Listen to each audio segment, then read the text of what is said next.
¿Ya te has dado cuenta de que el universo de Blade Runner y la saga Alien podrían ser el mismo universo?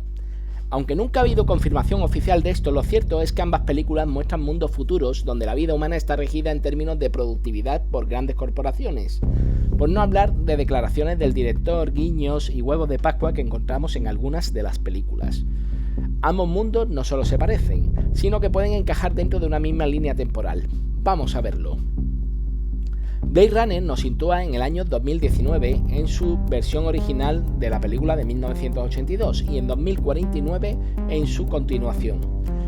Es un futuro cercano, urbano y saturado, donde la Tierra se ha convertido en un entorno degradado, marcado por la contaminación, el hacinamiento y el dominio absoluto de las megacorporaciones. En la ciencia ficción anterior a Blade Runner, muchas representaciones del futuro mostraban sociedades altamente tecnológicas, pero limpias, ordenadas y casi utópicas en su apariencia. Un progreso visible, brillante y estructurado. Sin embargo, a partir de Blade Runner, ese imaginario cambia radicalmente. El futuro deja de ser limpio para convertirse en industrial, contaminado y saturado. Nace la estética cyberpunk. Ciudades oscuras, lluvia constante, sobrepoblación y entornos dominados por la suciedad tecnológica. Lo interesante es que el universo Alien, situado cronológicamente ciento y pico años después, comparte exactamente esa misma evolución estética. El progreso no se traduce en perfección, sino en expansión industrial. Naves, estaciones y sistemas corporativos donde la tecnología ya no es brillante ni utópica, sino opresiva y funcional. En ese sentido, Blade Runner no solo define el tipo de futuro, sino que parece marcar el punto de transición hacia el mismo tipo de universo en el que después se desarrollará Alien. Por un lado, vemos que Blade Runner nos sitúa en el futuro donde la tecnología ha permitido crear vida biológica artificial, los replicantes. Son seres diseñados por la Tyrell Corporation para realizar trabajos fuera de la Tierra. Estas creaciones, los replicantes, son de genética humana pero con capacidades sobrehumanas y una vida útil limitada a solo 4 años exactos. Sin embargo, los modelos Nexus 6 son tan avanzados que desarrollan conciencia de su propia existencia y al ser tan corta también desarrollan conciencia de su propia mortalidad. Esto provoca su desobediencia y comportamientos impredecibles y violentos en una búsqueda desesperada por prolongar su vida, algo que los convierte en un problema para la sociedad humana.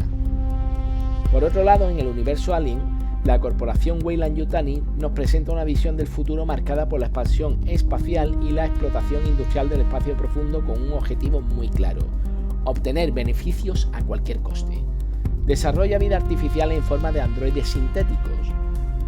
Los primeros modelos, los 120A2, fabricados por Hyperdyne Systems, muestran comportamientos fríos, excesivamente lógicos e incluso peligrosos para los humanos cuando entran en conflicto los intereses económicos de la compañía con los de la tripulación humana, debido en parte a su excesiva dependencia lógica, y generan decisiones difíciles de prever dentro de situaciones críticas, como ya vimos en el caso de Ash en Alien el octavo pasajero. Más adelante, los modelos 341B como Bishop introducen mejoras importantes en su programación, tales como la prohibición de dañar vida humana o una mayor empatía. Por último tenemos los Autons, la segunda generación de sintéticos, muy avanzada y única dentro del universo de Alien debido a sus particulares características.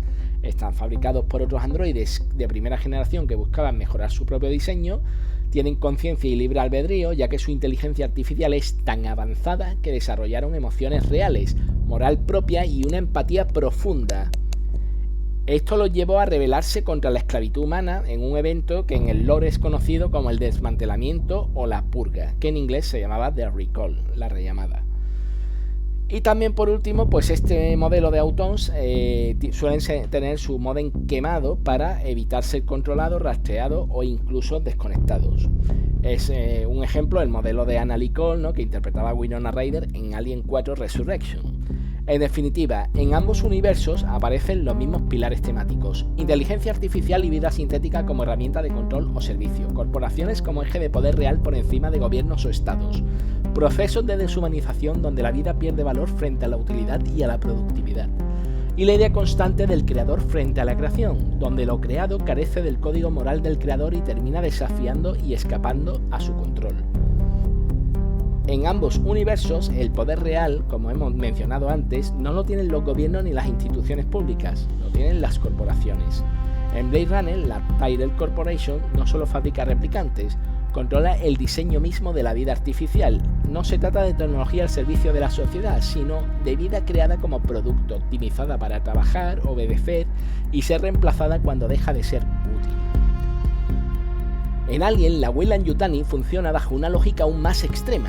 Su objetivo no es solo la expansión tecnológica o industrial, sino la explotación absoluta de cualquier recurso, incluida la vida humana.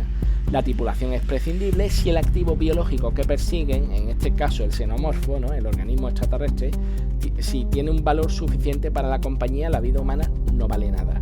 Lo importante aquí no es solo que existan corporaciones poderosas, sino el tipo de poder que ejercen. Un control directo sobre la vida, ya sea creándola o instrumentalizándola. En ambos casos ese poder opera bajo la misma lógica. La vida no tiene valor en sí misma, solo tiene el valor en función de su utilidad o, como hemos dicho, de la productividad. Ahí es donde ambas historias empiezan a alinearse de forma más inquietante. En cuanto a Blade Runner, los replicantes son seres biológicos artificiales. No son robots metálicos ni inteligencia digital, sino organismos creados en un laboratorio a partir de la ingeniería genética. A nivel físico son prácticamente indistinguibles de los humanos, pero su origen es completamente artificial y su vida está limitada por diseño, como hemos dicho, a 4 años exactos. En Alien, la forma de vida artificial toma otro camino. Los androides sintéticos. Aquí no hablamos de biología, sino de inteligencia artificial aplicada a cuerpos humanoides diseñados para interactuar con humanos en misiones espaciales y entornos extremos. En apariencia, ambos conceptos son diferentes, uno es biológico y el otro es mecánico, pero conceptualmente cumplen la misma función dentro de sus respectivos mundos, ser herramientas creadas por corporaciones para servir a intereses humanos, que además no de una generalidad humana, sino de la de las grandes compañías. La diferencia clave está en su construcción, pero la similitud aparece en otro nivel. Ambos son formas de vida artificial diseñadas para imitar o complementar al ser humano sin serlo completamente. Y eso lleva a una idea central en ambos universos: la posibilidad de crear entidades que no nacen como humanos, pero que se cuestionan su naturaleza más allá de su papel y en algunos casos reclaman su propia humanidad. En el fondo de Blade Runner y Alien hay un mismo mito de base, el del creador que intenta generar vida artificial y termina perdiendo el control de lo que ha creado. Un arquetipo que nace mucho antes del cine, más concretamente en el Frankenstein de la escritora romántica Mary Shelley. En esa historia el problema no es solo el acto de crear vida, sino la responsabilidad moral del creador ante una conciencia que empieza a sufrir, a entender su existencia y a enfrentarse al rechazo del mundo que le rodea. En Blade Runner ese conflicto se ve de forma clara en Roy Batty, ¿no?, interpretado por Roger Hauer. No busca poder en el sentido clásico, lo que busca es comprender su existencia y prolongarla. Su comportamiento no nace de una maldad inherente, sino de la conciencia de su propia muerte programada. En ese sentido, la obra invierte el mito. La criatura desarrolla una humanidad que el sistema que la creó ha perdido. En Alien el enfoque es ligeramente diferente. La referencia aquí se acerca más a la tradición del golem, ¿no? No es una creación emocional, sino funcional. No está diseñada para cuestionarse su existencia, sino para cumplir su propósito. Es un claro ejemplo de ello. No actúa desde una ética propia ni desde una crisis de identidad, sino como un sistema operativo aplicado a la vida orgánica. Su comportamiento no es trágico, es instrumental. Ejecuta órdenes incluso cuando entra en conflicto directo con la vida humana. En este punto aparecen también versiones posteriores, como la que mencionamos de Winona Ryder, ¿no? O por ejemplo David, vemos que su inteligencia artificial empieza a mostrar algo más complejo.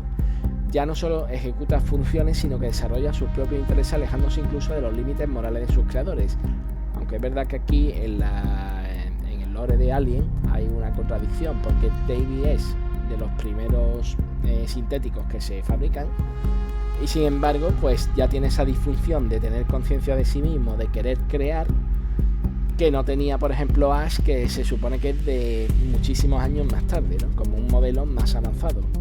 Entonces ahí sí tenemos una contrariedad, pero bueno, a lo que vamos. Entre todos estos modelos, Batty, Ash y Davy aparece un eje común. ¿Qué ocurre cuando una inteligencia creada deja de depender de la moral de su creador y empieza a actuar desde su propia lógica de existencia?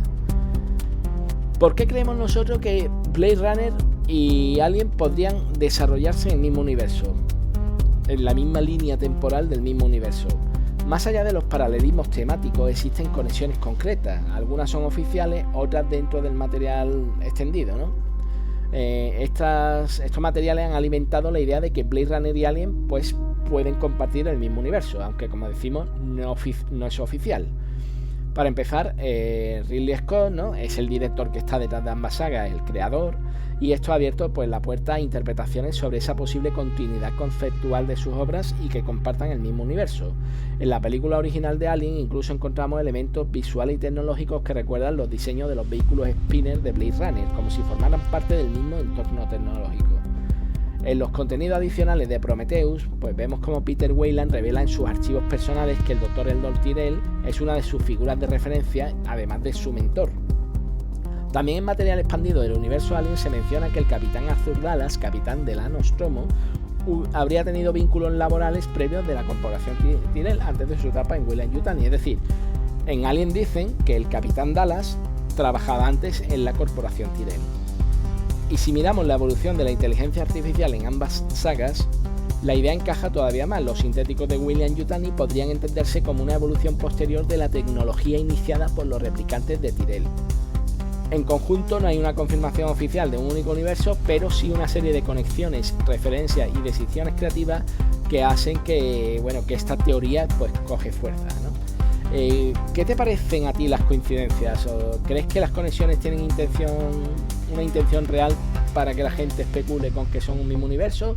¿O añadirías algún argumento a favor o en contra de esta teoría? Te leo en comentarios.